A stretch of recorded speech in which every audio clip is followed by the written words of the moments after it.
মা, আজকে চিকেন হচ্ছে তো? হ্যাঁ রে বাবা, হ্যাঁ।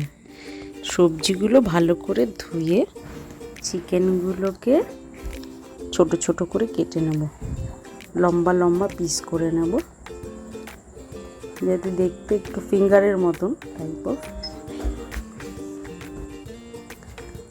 এরপর একটু লেবুর রস, ভিনিগার, গোলমরিচের গুঁড়ো, নুন আর একটা ডিম দিয়ে ভালো করে মিক্স করে আধ ঘন্টা ম্যারিনেট করে রাখবো।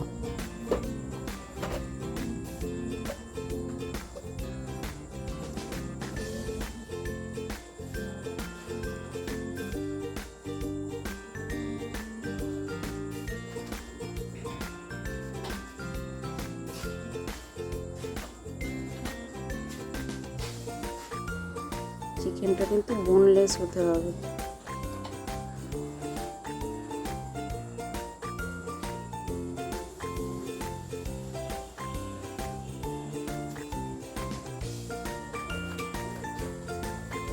এবার সবজিগুলো দেখো এরকম লম্বা লম্বা পাতলা পাতলা করে কেটে নেব।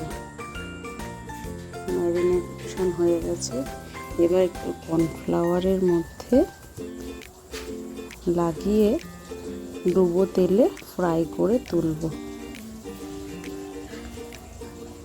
তেলে দেওয়ার সময় একটার সাথে একটা যেন লেগে না থাকে, প্রত্যেকটা যেন আলাদা আলাদা থাকে। দেখো, তাহলে এটা তুলে নেব, দেখতে বেশ ভালো লাগবে তাহলে।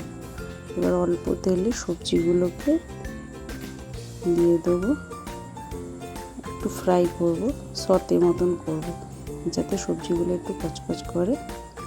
লাস্টে মাশরুমটা দেবো, ওটা তো খুব নরম তো, সফট তো, যাতে মিশে না যায়, গলে না যায়, তো মুখে পরে চোখে দেখা যায়।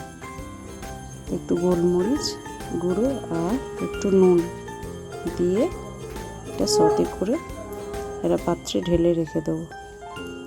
এরপর 4-5টা রসুনের কুচি অল্প তেলে ফ্রাই করব। ওরা একটু টমেটো কেচাপ, একটু সয়া সস ওই তেলের মধ্যে, রসুনের মধ্যে ছেড়ে দেবো, দিয়ে একটু জল দিয়ে, অল্প জল দিয়ে নেড়ে চেড়ে নেব, যাতে সসটা পুড়ে না যায়। একটু চিকেনের পরিমাণে সসটা নিতে হবে, যাতে চিকেনগুলো সসের মধ্যে প্রত্যেকটা গায়ে লেগে যায়, তাহলে খেতে একটু টেস্টি হবে।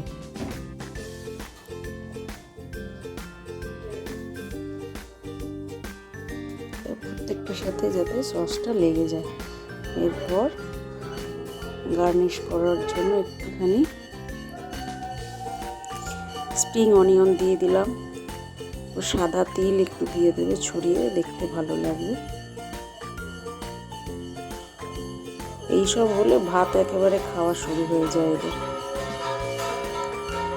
চিকেন রোজ একই রকমের চিকেনের থেকে এটা একটু অন্য রকম চিকেন রান্না হলো।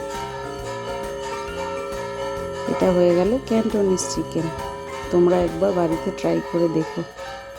একই চিকেনের তরকারি খেতে খেতে ভালো লাগে না, তাই না? আলাদা আলাদা রকমের করলে বাচ্চারাও খেতে খুব ভালোবাসে।